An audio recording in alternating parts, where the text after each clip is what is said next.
दोस्तों, एक एप्लीकेशन बनवाने के पहले जो हम सबसे पहले करते हैं वो होता है रिसर्च। और रिसर्च के अंदर हमें क्या करना होता है वो आज आपको मैं इस वीडियो में बताने वाला हूं। देखो दोस्तों, क्या होता है, कोई भी बिजनेस हो या कोई एक एप्लीकेशन बिजनेस आप स्टार्ट करने जा रहे हो, तो उस एप्लीकेशन बिजनेस को स्टार्ट करने के लिए आपके पास पैसा होना जरूरी नहीं है। आपको अगर एक एप्लीकेशन डेवलप कराना है उसके लिए आप एक इन्वेस्टर फाइंड कर सकते हो। कैसे भी आप कहीं ना कहीं से इन्वेस्टर फाइंड कर लोगे उसमें जो पैसा लगा सके, ठीक है। लेकिन वो इन्वेस्टर भी तभी पैसा लगाएगा जब आपके एप्लीकेशन का आइडिया जो है वो बेस्ट होगा। आपका एप्लीकेशन बिजनेस मॉडल किस तरीके का है, आप जो भी बिजनेस करने जा रहे हो, कोई भी बिजनेस हो, बिजनेस में एक आइडिया जो होता है ना, आइडिया वो जितना परफेक्ट होगा, अगर वो आइडिया सच में सक्सेसफुल हो सकता है मार्केट में, डेफिनेटली आपको बहुत इन्वेस्टर मिल जाएंगे। लेकिन उस आइडिया को फाइंड करने के लिए आपको क्या करना पड़ता है, आइडिया यूं अचानक से नहीं आ जाता है, ठीक है। उसके लिए आपको पहले रिसर्च करना पड़ता है, ठीक है।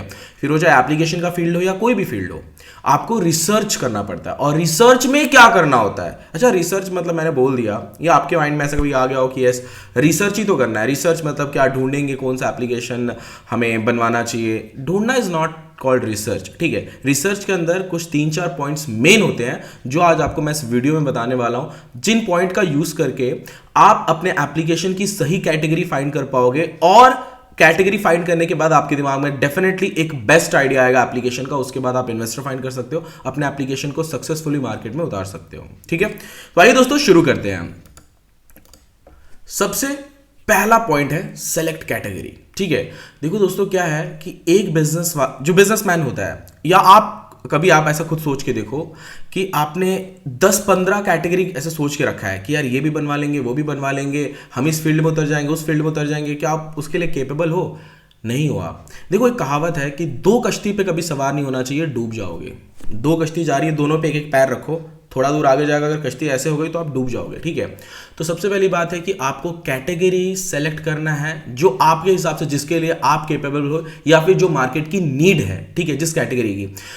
पहले तो अभी देखो, कैटेगरी से मेरा मतलब ये है कि आप किस फील्ड में जाना चाहते हो। कैटेगरी से मेरे कहने का मतलब ये है कि आप एंटरटेनमेंट का एप्लीकेशन बनवा रहे हो, ई कॉमर्स एप्लीकेशन बनवा रहे हो, एजुकेशन एप्लीकेशन बनवा रहे हो, कौन सा एप्लीकेशन आप बनवाना चाहते हो, सबसे पहले आपको ये सिलेक्ट करना है। ये अगर आपका सही सिलेक्शन हो गया, उसके बाद के सारे पॉइंट्स जो अभी मैं बताने वाला हूं वो डेफिनेटली आपके सही होंगे, ठीक है। तो सबसे पहले कैटेगरी आपको सही चूज करना है, ठीक है। और ये बहुत ज्यादा इंपॉर्टेंट होता है किसी भी एप्लीकेशन आइडिया को या फिर रिसर्च करने के पहले, या फिर किसी एप्लीकेशन आइडिया को फाइंड करने से पहले कैटेगरी सेलेक्ट करना बहुत ज्यादा जरूरी होता है। या फिर आप एक बार सोच के देखो कि आज अगर Amazon, इतना बड़ा ई कॉमर्स का जाइंट जिसे आप कह सकते हो, जहां पे सबसे ज्यादा जो प्रॉफिटेबल बिजनेस है ई कॉमर्स, ठीक है, अगर Amazon ये नहीं सोचता कि उसको ई कॉमर्स करना है, या फिर उसकी कैटेगरी सिर्फ एंटरटेनमेंट होती या पहले एंटरटेनमेंट होती, तो क्या वो सक्सेस हो पाता? नहीं हो पाता। Amazon के पास इतना डाटा, इतनी पब्लिक है कि उसके बाद अब तो वो कोई भी एप्लीकेशन लॉन्च करे सक्सेसफुल होगा ही होगा। डाटा बहुत ज्यादा है, यूजर्स बहुत ज्यादा है Amazon के पास, ठीक है। तो कैटेगरी सेलेक्ट करना बहुत ज्यादा इंपॉर्टेंट होता है, ठीक है। कोई भी कैटेगरी हो या कोई भी बड़े एप्लीकेशन को देख लीजिए, बड़े एप्लीकेशन सबसे पहले वो एक ही नीश पे चलते हैं, एक ही चीज पे फोकस करेंगे, और उसी फोकस पे, उसी ऐप आइडिया पे वो लोग अपने एप्लीकेशन को डेवलप करते हैं और अच्छा खासा सक्सेसफुल हो जाता है, उनका एप्लीकेशन भी बहुत अच्छा सक्सेस हो जाता है। तो सबसे पहले आपको कैटेगरी बेस्ट चूज करनी है। अब आते हैं दोस्तों सेकंड पॉइंट पे। उस कैटेगरी के अंदर आपको देखना है कंपटीशन कितना है, ठीक है। एग्जांपल के तौर पे आप अभी अगर आप सोच रहे हो कि आप एक वीडियो स्टेटस का एप्लीकेशन बनवाओगे, तो ये आप बहुत अच्छे से जानते हो कि वीडियो स्टेटस एप्लीकेशन आजकल एक कॉमन एप्लीकेशन हो गया। कंपटीशन बहुत ज्यादा है, आपके एप्लीकेशन का सक्सेस रेट 10% या 20% हो सकता है, या नहीं भी हो पाओगे आप सक्सेस, ठीक है। तो आप जब कैटेगरी सेलेक्ट कर रहे हो ना, उस कैटेगरी को सेलेक्ट करते टाइम आपको यह ध्यान रखना है कि उस कैटेगरी में कंपटीशन कितना है। अगर बहुत ज्यादा है तो फिर पॉसिबिलिटी यह है कि आप उस कैटेगरी के अंदर मतलब सक्सेस नहीं हो पाओगे। जो आपने कैटेगरी सेलेक्ट की है वो गलत है।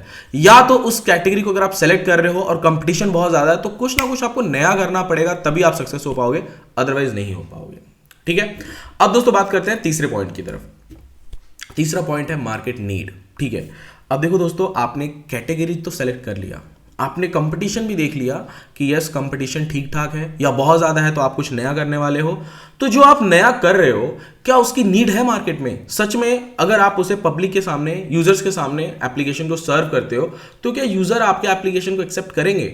वो यूज करेंगे आपके एप्लीकेशन को? ये आपको ढूंढना है, पहले पता लगाना है कि यस का कर सकते हैं। देखो दोस्तों, मैं भी जब कोई एप्लीकेशन, एक्चुअली आप सभी को पता है हमारा बिजनेस मॉडल कुछ इस तरीके का है कि हम लोग डिपेंडेबल नहीं रहते हैं कि क्लाइंट हमारे पास आएंगे तभी हम एप्लीकेशन बनाएंगे।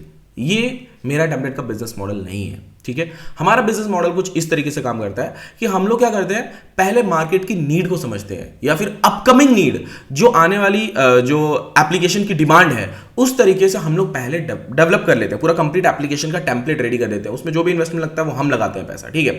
उसके बाद में उसी एप्लीकेशन को हम लो रेट में, कम अमाउंट में सेल करते हैं, क्योंकि हमारे पास तो रेडी है, हमको क्लोन्स ही तो सेल करने हैं ना। और सबको हम क्लोन्स भी अगर देते हैं तो सब में कहीं ना कहीं बहुत सारी चीज़ों को हम लोग यूनिक तरीके से, अलग तरीके से डेकोरेट करके उनको देते हैं ताकि कोई भी एप्लीकेशन सेम ना लगे, ठीक है। और आजकल सभी यही करते हैं, मतलब जो हमारे बिजनेस मॉडल को यूज करते होंगे या फिर जो हमारी तरफ जिनका बिजनेस मॉडल होगा, ठीक है। तो हमारा बिजनेस मॉडल कुछ इस तरीके का है। तो आप लोगों को ये समझना है, अब आप लोग एप्लीकेशन बनवा रहे हो तो एप्लीकेशन बनवाने के पहले आपको ये समझना पड़ेगा कि क्या सच में आपके एप्लीकेशन की नीड है मार्केट में। अगर नीड ही नहीं है और एप्लीकेशन पे आपने लाखों रुपए लगा दिए और अब बनने के बाद आफ्टर डेवलपमेंट आपने जब उसका प्रमोशन किया तो उस एप्लीकेशन को कोई यूज ही नहीं करेगा, क्योंकि मार्केट की नीड ही नहीं थी, वो मार्केट की नीड ही कुछ और थी और आपने बना ही कुछ और लिया, तो क्या मतलब निकलेगा। इसलिए जब भी आप एप्लीकेशन बनवाने जा रहे हो, कोई भी कैटेगरी का एप्लीकेशन हो, सबसे पहले आपको कैटेगरी सेलेक्ट करना है, कंपटीशन देखना है, देन आपको समझना है कि क्या जो आप नया करने जा रहे हो वो सच में मार्केट की नीड है भी या नहीं है। नहीं है तो मत डेवलप करो, फालतू में क्यों पैसा वेस्ट क्यों करना उसमें, ठीक है। अब बात करते हैं दोस्तों फोर्थ पॉइंट की तरफ, कॉस्ट ऑफ डेवलपमेंट। अब ये तीनों के बाद आपको ये समझना है कि आपके एप्लीकेशन का लगभग डेवलपमेंट कॉस्ट क्या लगने वाला है। ये जानना बहुत ज्यादा जरूरी होता है, ठीक है। ये क्यों जरूरी होता है मैं आपको बता देता हूं। समझ के चलिए कि आपका बजट या फिर आप इन्वेस्टर से कितना अमाउंट लोगे, ये आप कैसे डिसाइड करोगे, ठीक है। ये डिसाइड होता है कॉस्ट ऑफ डेवलपमेंट और उसके बाद प्रमोशन, मार्केटिंग या सर्वर पे कितना खर्चा लगने वाला है। मतलब एप्लीकेशन की कैटेगरी आपने सेलेक्ट कर ली, आपने कंपटीशन देख लिया, मार्केट की नीड को समझ लिया, अब खर्चा कितना लगने वाला है ये आपको समझना पड़ेगा, ठीक है।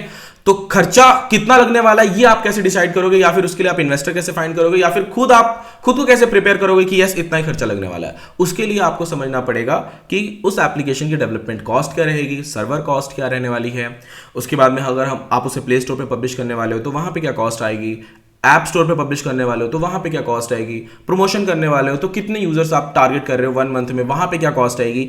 ये सभी कॉस्ट को कैलकुलेट करने के बाद आप खुद प्रिपेयर हो जाओ कि यस आपको ये अमाउंट पे करना है, ठीक है। उसके बाद भी आपको मन में ये नहीं डालना है कि यस ये बिल्कुल सक्सेसफुल रहेगा।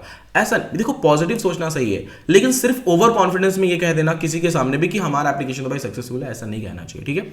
देखो आप अपनी तरफ से 100% दो। अगर आप अपनी तरफ से 100% दोगे और ये 4 पॉइंट को बहुत बेहतर तरीके से अगर आप फॉलो करते हो तो डेफिनेटली आपका एप्लीकेशन सक्सेसफुल रहेगा, ठीक है। आई होप दोस्तों आपको मेरा ये 4 पॉइंट जो मैंने आपको बताया ये पसंद आए होंगे। अगर आपको पसंद आया तो इस वीडियो को लाइक जरूर कीजिएगा। अगर आप मेरे चैनल पे नए हैं तो चैनल को सब्सक्राइब कर लीजिएगा। थैंक यू दोस्तों, मिलते हैं नेक्स्ट वीडियो में।